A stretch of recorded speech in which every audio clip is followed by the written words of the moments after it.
السلام علیکم dear viewers, خوابوں کی تعبیر کے آپ کے فیورٹ چینل شعور انفو سے میں ہوں پروفیسر شبیر احمد۔ ہمارا آج کا ٹاپک ہے خواب میں سورہ کوثر کا پڑھنا۔ اگر کوئی بھائی بہن خواب میں دیکھیں کہ اس نے سورہ کوثر پڑھی ہے، دیکھی ہے، لکھی ہے، سنی ہے، تلاوت کی ہے، تلاوت کر کے کسی کو سنائی ہے، یا کسی دوسرے نے تلاوت کی اور آپ نے سنی ہے، یا سورہ کوثر کا آپ نے تعویذ کسی کو دیا ہے یا کسی نے آپ کو دیا ہے، تو اس کی کیا تعبیرات ہوں گی؟ یاد رکھیے، سورہ کوثر اللہ وحدہ لا شریک سے اپنے محبوب جناب نبی اکرم صلی اللہ علیہ وآلہ وسلم کے لیے ایک اسپیشل گفٹ ہے۔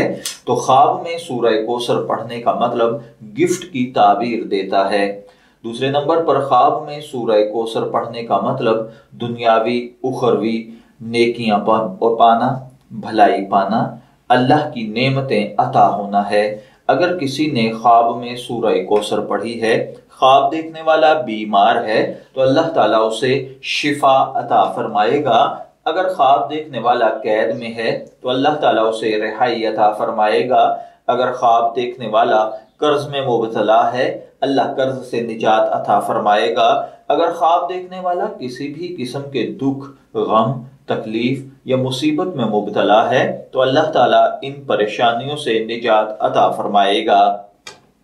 خواب میں سورہ کوثر دیکھنے یا پڑھنے کا ایک مطلب یہ بھی ہوتا ہے کہ اگر قریب ہی آپ کے کسی عزیز، دوست، بزرگ یا کسی رشتہ دار کی ڈیتھ ہوئی ہے تو اس کا مطلب ہے کہ اللہ تعالیٰ اس کی بخشش فرما دے گا۔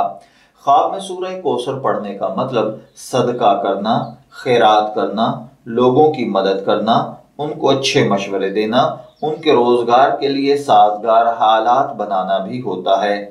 بعض اوقات خواب کے اندر سورہ کوثر پڑھنے کا مطلب من کی مراد کا پورا ہونا، نیکی اچھائی کے کاموں کی طرف بڑھنا ہے۔ میں دعا گو ہوں کہ اللہ تعالیٰ آپ کے خواب کو آپ کے لیے نیک تعبیر بنائے۔